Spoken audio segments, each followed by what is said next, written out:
everyone. Welcome back to Bobble Pod. I'm Anushka Tsakanyan, CEO of Burnley. I'm Claire Daniels, CEO of Trio Media. I'm Manny Singh, CEO of Bobble Digital. So over the past 2 weeks, we were discussing the social media, and we have talked about what is social media, why do you need the social media? And to be honest, I was waiting to this episode because it's one of the important ones.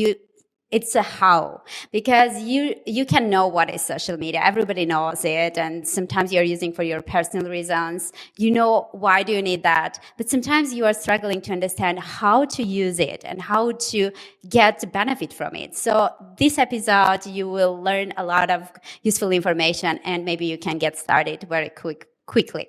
So I would love to quickly give a question to Claire, and let's just discuss how to get started with social media.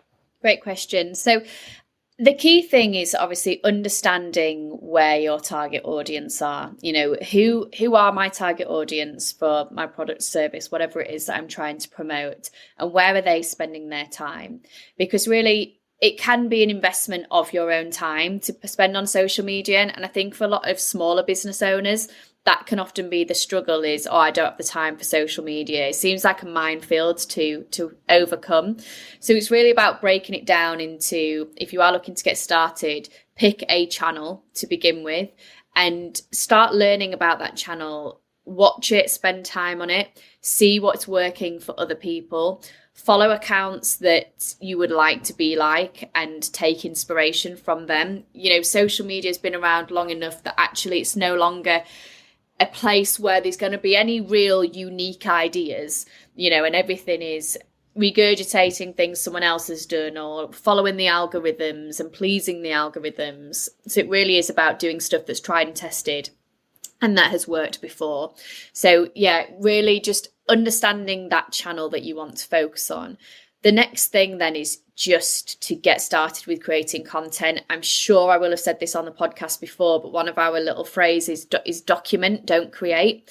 Because the minute you start thinking about creating content, that in itself can bog people down. Okay, well, what content am I going to create? How am I going to do it? You know, we've spoken a lot about video, people potentially feeling overwhelmed about, well, how do I get started and what video am I going to make and what's the video going to be about?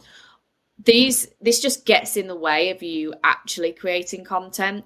So as soon as you start thinking about just documenting what's going on, you know, if you are a product business, can you show the manufacturing process? Can you show you packaging orders? Can you show how your online website works and changes that you make into your website? Can you show people the quality of the product and how it could be used, different use cases for it? If you're selling more of a service-based proposition, well, can you talk about it? If you were to go into a pitch, could you confidently talk about your product? If you could do that, do the same thing in front of your camera and talk to your audience via social media. So it's really about breaking down those barriers so you don't feel like you have to be a content creation expert to get started on social media. And I think that perception has come from the fact that we now do have social media content creation experts. You know, it didn't used to be a job in itself or something that people would aspire to be, whereas now, you know, young people in school, they aspire to be social media experts and that's what they want to be. So some other people can potentially feel like, I've missed the boat, I'm never going to be able to do this. But it really is about breaking down those stigmas and just thinking, let me pick a channel and start posting content. And actually, the more authentic the content is, the more impressions, reach, growth it tends to get. You know, the type of content that people spend too much time thinking over and too much time perfecting can often fall on deaf ears because it's not what people are on social media for. They're there to see real content, real life. And so, yeah, that would be my main point I would encourage, is really show people the real, like, behind the business, what's going on and who to engage with. And, a key point to note here is that's really where businesses who've been tapping into TikTok have seen that growth. They've not gone on TikTok and been video marketing experts and they've had highly produced adverts that they've been able to put out there. People who've gone from 0 to 1 million turnover using TikTok have been those who just got in front of the camera and said, this is my small business, this is me making this thing, this is what I'm doing. And people really love that and buy into it. So if you've not got started, I really recommend doing that. I did just want to make a point as well of, you may be listening to this and you've already started, but you go, but it's not working for me. Like, how do I improve what I'm doing versus like, this is all well and good to get started. I would review, are you doing what I've just mentioned? Because you could have got stuck in a rut where you feel like, a bit of content, it just keeps going out, ticks over, but social media doesn't work for us. We've seen through the amount of social media channels that we manage for the people and through our own content with real people, real humans, real people that work for your business get so much more engagement than other types of content. So, are you being real? Could you go and switch up and really start showing people more of an insight into your business? And that's the type of content that really, really helps to grow a brand for you. Obviously, throughout this, we've been talking as well about why paid media needs to play such a key part in that. So following on from what I've said there, Manny, about like what we see and how we think people should get started, how do you then see the paid media complementing that, and where should people really get started on the paid media side to see that growth paired with the organic? I think it falls on perfectly from organic. So I'd say, first of all, build your social platforms first, because when you're pushing out paid social, and I mentioned this in last week's episode of why you should be using it, is that, if you're pushing out paid ads and people click onto your page, but there's no relevant content or there's nothing there and it's very blank and bare, then you've lost that potential customer who's going to think, well, I don't really want to engage with a brand that doesn't really give me much information, because remember, they're not further down the buying funnel, they're at the top. So you've got to give them more reasons to buy through you or get them interested in your product or service through you. So the first thing is make sure that actually you've got content, a strategy, or organic content strategy in place and being active, whether you do it yourself or through an agency. Then it's gathering data. So how you get implemented with paid social channels is look at your data first and your strategy, which is understand who your audience is, who your customers are, who tends to buy, who tends to engage with you, because they're the type of people you need to profile when you're building out your campaigns across paid social. But the first thing I always get is, we always go up to businesses and there'll be some people saying, well, I tried social media, it doesn't work. No, you just didn't do it right. And there's different ways you didn't do it right. You didn't pick the right channel because you didn't identify your audience and have a key strategy in place, and you forgot to even create a foundation of a brand awareness across your organic social pages on those channels. So when people found you and looked into you, they were not interested in your business at all. Before we do anything, I know we all do it here, Burn, Reed, Trio and Bobble. If you go to our social pages, just look at the content we create with, some get some likes, some get higher likes, etc. We don't just do that for the sake of it. We do that because it, we're helping our potential customers get through that journey as well. So before we do paid, we've built a foundation, and that is probably why it didn't work. If you're asking that question, is one of the reasons is you didn't have enough organic content. You didn't have a strategy in place. Your audience wasn't right for that potential platform. So if you're B2B and you instantly thought LinkedIn was going to work, we've already talked about the different ways LinkedIn is very, very effective. You're not going to get much reach organically from your company page, but you will from your personal page. But there's different ways to run LinkedIn ads compared to what's on Facebook. So on Facebook, I would, you focus more on targeting audiences at a broader level. On LinkedIn, it's more targeted based on who they are by demographics, their job titles, their company size, plus the creative formats change. Whereas, you can use more longer form content on LinkedIn. You can do message ads. So LinkedIn email campaigns through to, video, through to lead generation, so many different options available, and it's tailored to the audience and how they interact with that platform.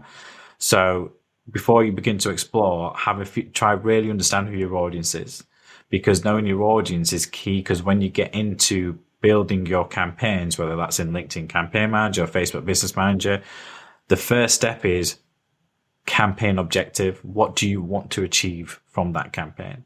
Step 2 is who do you want to target to? So that's where strategy and understanding your audience comes key, because when you're building out those campaigns, the first thing that platform asks you is, what's your objective? Do you want to drive engagement, traffic, conversions, etc.? So depending on what you want to do or what your business offers, B2C, B2B, it's very, very important to understand your strategy and audience and having that underlying foundation. Because what we do at Bobble is, we don't tell clients just to be on paid social. We tell them, well, who do you think your customers are? Then we go out and profile where those customers spend their most of their time across different social platforms. Then we say, well, actually, TikTok's the right channel for you because you're targeting a much younger demographic across these areas, and they're engaging more with video content. We can see that from the data that we have. So A/B test as well. So when you're looking to explore paid social, A/B test not just different platforms, different audiences, and I mentioned this in last week's episode. Remember, it's top of the funnel. Don't expect results instantly. And there's going to be a lot of small businesses here that are going to have limited budgets, and think, well, if I spend £500 on paid social advertising, I want to get, a good return from that. I'm going to say be a little bit more realistic. It's going to take time and you're going to have to learn. You're going to make some mistakes, especially if you're doing it yourself. And it's much more difficult to get reach at a lower budget level. So that's where you need that blended organic and paid approach to it, where you can use elements like boosted posts, or if you're using video across YouTube channels, you can create a video content and give it that little lift first. And using your budget a bit more strategically and more wisely in terms of how you do that. It's the same for the video. Whatever you were talking, the same way goes the creation of an effective video, social media ad. Because if you don't know the target audience, if you don't know for whom you are making your videos, you will never end up creating the content that can be interesting to your clients. So you can always ask for you several questions like, what my client would love to see on my page, what they are interested, like always look from their perspective, not from yours, what you want to share. More important, what they want to hear, what they want to see. And if you create the content from your client's perspective, there is no any chance that your content will not reach them or not be interesting for them. So that's the very first point whenever you're creating any kind of social media ad, be it an image, video, or any kind of content. When we continue, usually I want to give like more practical steps of how create an ad that can give you some results. When you know exactly already from top to bottom your client, where they are located, what they are interested in, you can already create a script.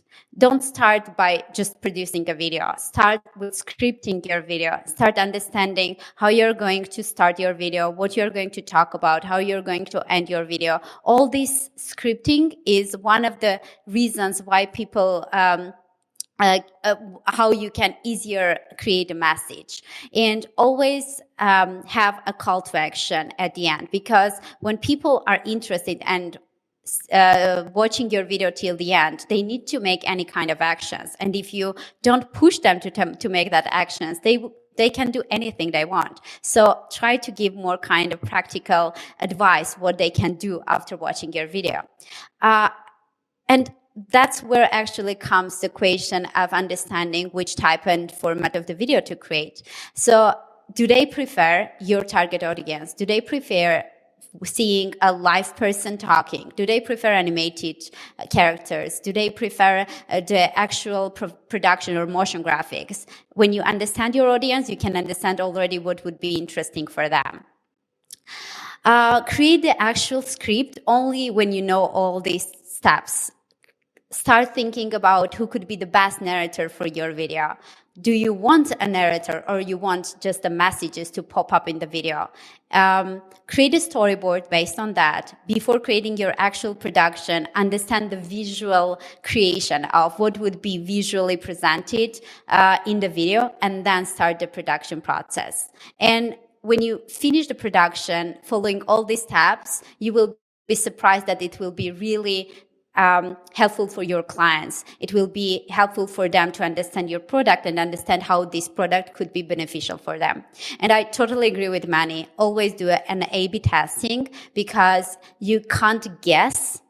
You will never guess. But if you do A/B testing, you can really understand which was A better for my clients, or was it B? And later you can create a C, which would be the ideal for your clients. So maybe that's steps. If you follow, you will definitely get a huge results on social media.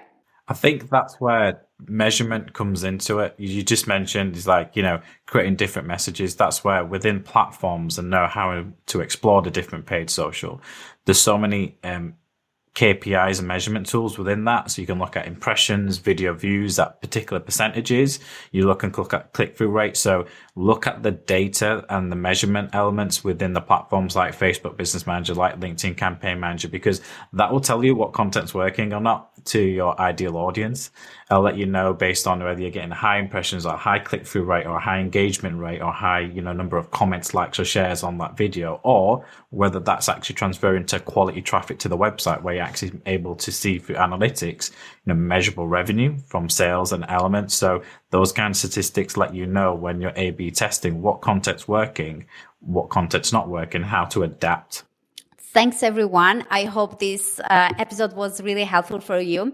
Should you have any questions about how to start with your video marketing, social media marketing, you can always get in touch with any of us on LinkedIn or just to our company pages. We're always happy to help you and guide you on this process. And don't forget to subscribe to our YouTube channel and all podcast channels and follow our next episodes. And we will come back next week to sum up social media topic. So thank you, everyone, and see you.